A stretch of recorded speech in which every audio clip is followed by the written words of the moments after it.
Surat Paulus yang kedua kepada Timotius. 2 Timotius pasal 1. Dari Paulus, Rasul Kristus Yesus oleh kehendak Allah, untuk memberitakan janji tentang hidup dalam Kristus Yesus, kepada Timotius anakku yang kekasih. Kasih karunia, rahmat dan damai sejahtera dari Allah Bapa dan Kristus Yesus Tuhan kita menyertai engkau. Aku mengucap syukur kepada Allah, yang kulayani dengan hati nurani yang murni, seperti yang dilakukan nenek moyangku. Dan selalu aku mengingat engkau dalam permohonanku, baik siang maupun malam. Dan apabila aku terkenang akan air matamu yang kau curahkan, aku ingin melihat engkau kembali supaya penuhlah kesukaanku. Sebab aku teringat akan imanmu yang tulus ikhlas, yaitu iman yang pertama-tama hidup di dalam nenekmu Lois dan di dalam ibumu Eunike, dan yang aku yakin hidup juga di dalam dirimu. Karena itulah kuperingatkan engkau untuk mengobarkan karunia Allah yang ada padamu oleh penumpangan tanganku atasmu. Sebab Allah memberikan kepada kita bukan roh ketakutan, melainkan roh yang membangkitkan kekuatan, kasih, dan ketertiban. Jadi, janganlah malu bersaksi tentang Tuhan kita, dan janganlah malu karena aku, seorang hukuman karena Dia, melainkan ikutlah menderita bagi Injilnya oleh kekuatan Allah. Dialah yang menyelamatkan kita dan memanggil kita dengan panggilan kudus, bukan berdasarkan perbuatan kita, melainkan berdasarkan maksud dan kasih karunia-Nya sendiri, yang telah dikaruniakan kepada kita dalam Kristus Yesus sebelum permulaan zaman, dan yang sekarang dinyatakan oleh kedatangan Juru Selamat kita, Yesus Kristus, yang oleh Injil telah mematahkan kuasa maut dan mendatangkan hidup yang tidak dapat binasa. Untuk Injil inilah aku telah ditetapkan sebagai pemberita, sebagai rasul, dan sebagai guru. Itulah sebabnya aku menderita semuanya ini, tetapi aku tidak malu, karena aku tahu kepada siapa aku percaya, dan aku yakin bahwa Dia berkuasa memeliharakan apa yang telah dipercayakannya kepadaku hingga pada hari Tuhan. Peganglah segala sesuatu yang telah engkau dengar daripadaku sebagai contoh ajaran yang sehat, dan lakukanlah itu dalam iman dan kasih dalam Kristus Yesus.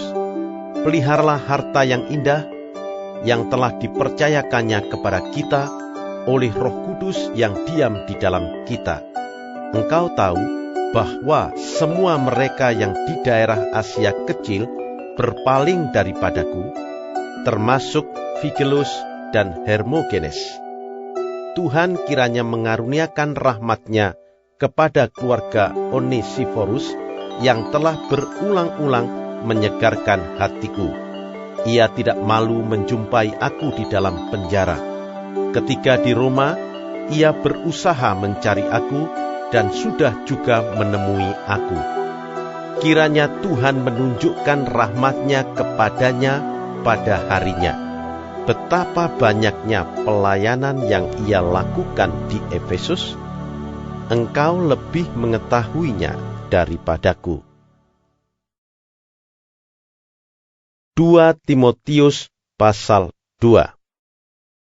Sebab itu, hai anakku, jadilah kuat oleh kasih karunia dalam Kristus Yesus. Apa yang telah engkau dengar daripadaku di depan banyak saksi, percayakanlah itu kepada orang-orang yang dapat dipercayai, yang juga cakap mengajar orang lain.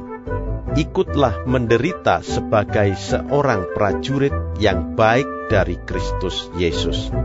Seorang prajurit yang sedang berjuang tidak memusingkan dirinya dengan soal-soal penghidupannya, supaya dengan demikian ia berkenan kepada komandannya. Seorang olahragawan hanya dapat memperoleh mahkota sebagai juara apabila ia bertanding menurut peraturan-peraturan olahraga. Seorang petani yang bekerja keras haruslah yang pertama menikmati hasil usahanya. Perhatikanlah apa yang kukatakan. Tuhan akan memberi kepadamu pengertian dalam segala sesuatu. Ingatlah ini. Yesus Kristus yang telah bangkit dari antara orang mati, yang telah dilahirkan sebagai keturunan Daud, itulah yang kuberitakan dalam Injilku. Karena pemberitaan Injil inilah aku menderita, malah dibelenggu seperti seorang penjahat. Tetapi firman Allah tidak terbelenggu. Karena itu, aku sabar menanggung semuanya itu bagi orang-orang pilihan Allah, supaya mereka juga mendapat keselamatan dalam Kristus Yesus dengan kemuliaan yang kekal. Benarlah perkataan ini, jika kita mati dengan Dia, kita pun akan hidup dengan Dia. Jika kita bertekun, kita pun akan ikut memerintah dengan Dia. Jika kita menyangkal Dia, Dia pun akan menyangkal kita. Jika kita tidak setia, Dia tetap setia, karena Dia tidak dapat menyangkal dirinya. Ingatkanlah dan pesankanlah semuanya itu dengan sungguh-sungguh kepada mereka di hadapan Allah, agar jangan mereka bersilat kata, karena hal itu sama sekali tidak berguna, malah mengacaukan orang yang mendengarnya. Usahakanlah supaya engkau layak di hadapan Allah sebagai seorang pekerja yang tidak usah malu, yang berterus terang memberitakan perkataan kebenaran itu. Tetapi hindarilah omongan yang kosong dan yang tak suci, yang hanya menambah kefasikan. Perkataan mereka menjalar seperti penyakit kanker. Di antara mereka termasuk Himeneus dan Filetus, yang telah menyimpang dari kebenaran dengan mengajarkan bahwa kebangkitan kita telah berlangsung, dan dengan demikian merusak iman sebagian orang. Tetapi dasar yang diletakkan Allah itu teguh, dan meterainya ialah Tuhan mengenal siapa kepunyaannya, dan setiap orang yang menyebut nama Tuhan hendaklah meninggalkan kejahatan. Dalam rumah yang besar bukan hanya terdapat perabot dari emas dan perak, melainkan juga dari kayu dan tanah. Yang pertama dipakai untuk maksud yang mulia, dan yang terakhir untuk maksud yang kurang mulia. Jika seorang menyucikan dirinya dari hal-hal yang jahat, ia akan menjadi perabot rumah untuk maksud yang mulia. Ia dikuduskan, dipandang layak untuk dipakai tuannya, dan disediakan untuk setiap pekerjaan yang mulia. Sebab itu, jauhilah nafsu orang muda, kejarlah keadilan, kesetiaan, kasih dan damai bersama-sama dengan mereka yang berseru kepada Tuhan dengan hati yang murni. Hindarilah soal-soal yang dicari-cari, yang bodoh dan tidak layak. Engkau tahu bahwa soal-soal itu menimbulkan pertengkaran, sedangkan seorang hamba Tuhan tidak boleh bertengkar, tetapi harus ramah terhadap semua orang. Ia harus cakap mengajar, sabar, dan dengan lemah lembut dapat menuntun orang yang suka melawan, sebab mungkin Tuhan memberikan kesempatan kepada mereka untuk bertobat dan memimpin mereka sehingga mereka mengenal kebenaran, dan dengan demikian mereka menjadi sadar kembali karena terlepas dari jerat iblis yang telah mengikat mereka pada kehendaknya. 2 Timotius pasal 3. Ketahuilah bahwa pada hari-hari terakhir akan datang masa yang sukar. Manusia akan mencintai dirinya sendiri dan menjadi hamba uang. Mereka akan membual dan menyombongkan diri. Mereka akan menjadi pemfitnah. Mereka akan berontak terhadap orang tua dan tidak tahu berterima kasih, tidak mempedulikan agama, tidak tahu mengasihi, tidak mau berdamai, suka menjelekkan orang, tidak dapat mengekang diri, garang, tidak suka yang baik, suka mengkhianat, tidak berpikir panjang, berlagak tahu, lebih menuruti hawa nafsu daripada menuruti Allah. Secara lahiriah mereka menjalankan ibadah mereka, tetapi pada hakikatnya mereka memungkiri kekuatannya. Jauhilah mereka itu, sebab di antara mereka terdapat orang-orang yang menyelundup ke rumah orang lain dan menjerat perempuan-perempuan lemah yang syarat dengan dosa dan dikuasai oleh berbagai-bagai nafsu, yang walaupun selalu ingin diajar, namun tidak pernah dapat mengenal kebenaran. Sama seperti Yanes dan Yambres menentang Musa, demikian juga mereka menentang kebenaran. Akal mereka bobrok dan iman mereka tidak tahan uji. Tetapi sudah pasti mereka tidak akan lebih maju, karena seperti dalam hal Yanes dan Yambres, kebodohan mereka pun akan nyata bagi semua orang. Tetapi engkau telah mengikuti ajaranku, cara hidupku, pendirianku, imanku, kesabaranku, kasihku, dan ketekunanku. Engkau telah ikut menderita penganiayaan dan sengsara seperti yang telah kuderita di Antiokhia dan di Ikonium dan di Listra. Semua penganiayaan itu kuderita, dan Tuhan telah melepaskan aku daripadanya.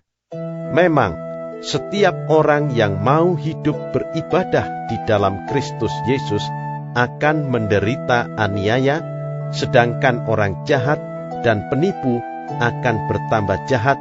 Mereka menyesatkan dan disesatkan. Tetapi hendaklah engkau tetap berpegang pada kebenaran yang telah engkau terima dan engkau yakini, dengan selalu mengingat orang yang telah mengajarkannya kepadamu. Ingatlah juga bahwa dari kecil engkau sudah mengenal kitab suci yang dapat memberi hikmat kepadamu dan menuntun engkau kepada keselamatan oleh iman kepada Kristus Yesus. Segala tulisan yang diilhamkan Allah memang bermanfaat untuk mengajar, untuk menyatakan kesalahan, untuk memperbaiki kelakuan, dan untuk mendidik orang dalam kebenaran. Dengan demikian, tiap-tiap manusia kepunyaan Allah diperlengkapi untuk setiap perbuatan baik. 2 Timotius pasal 4. Di hadapan Allah dan Kristus Yesus yang akan menghakimi orang yang hidup dan yang mati, aku berpesan dengan sungguh-sungguh kepadamu demi penyataannya dan demi kerajaannya. Beritakanlah firman, siap sedialah baik atau tidak baik waktunya, nyatakanlah apa yang salah, tegurlah dan nasihatilah dengan segala kesabaran dan pengajaran. Karena akan datang waktunya, orang tidak dapat lagi menerima ajaran sehat, tetapi mereka akan mengumpulkan guru-guru menurut kehendak-Nya untuk memuaskan keinginan telinganya. Mereka akan memalingkan telinganya dari kebenaran dan membukanya bagi dongeng. Tetapi kuasailah dirimu dalam segala hal, sabarlah menderita, lakukanlah pekerjaan pemberita Injil, dan tunaikanlah tugas pelayananmu. Mengenai diriku, darahku sudah mulai dicurahkan sebagai persembahan, dan saat kematianku sudah dekat. Aku telah mengakhiri pertandingan yang baik, aku telah mencapai garis akhir, dan aku telah memelihara iman. Sekarang telah tersedia bagiku mahkota kebenaran yang akan dikaruniakan kepadaku oleh Tuhan, Hakim yang adil, pada harinya.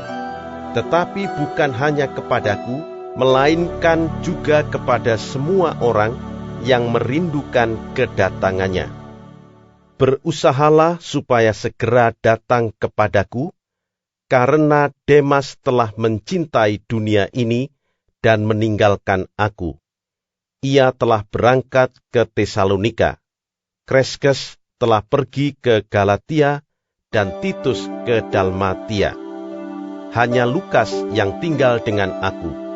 Jemputlah Markus dan bawalah ia kemari, karena pelayanannya penting bagiku. Tihikus telah kukirim ke Efesus. Jika engkau kemari, bawa juga jubah yang kutinggalkan di Troas, di rumah Karpus, dan juga kitab-kitabku, terutama perkamen itu. Alexander, tukang tembaga itu, telah banyak berbuat kejahatan terhadap aku. Tuhan akan membalasnya menurut perbuatannya. Hendaklah engkau juga waspada terhadap dia, karena dia sangat menentang ajaran kita. Pada waktu pembelaanku yang pertama, tidak seorang pun yang membantu aku. Semuanya meninggalkan aku. Kiranya hal itu jangan ditanggungkan atas mereka. Tetapi Tuhan telah mendampingi aku dan menguatkan aku, supaya dengan perantaraanku Injil diberitakan dengan sepenuhnya dan semua orang bukan Yahudi mendengarkannya. Dengan demikian, aku lepas dari mulut singa, dan Tuhan akan melepaskan aku dari setiap usaha yang jahat. Dia akan menyelamatkan aku, sehingga aku masuk ke dalam kerajaannya di sorga. Baginyalah kemuliaan selama-lamanya. Amin. Salam kepada Priska dan Aquila dan kepada keluarga Onesiforus. Erastus tinggal di Korintus, dan Trofimus kutinggalkan dalam keadaan sakit di Miletus. Berusahalah kemari sebelum musim dingin. Salam dari Ebulus dan Pudes dan Linus dan Klaudia dan dari semua saudara. Tuhan menyertai rohmu, kasih karunia-Nya menyertai kamu.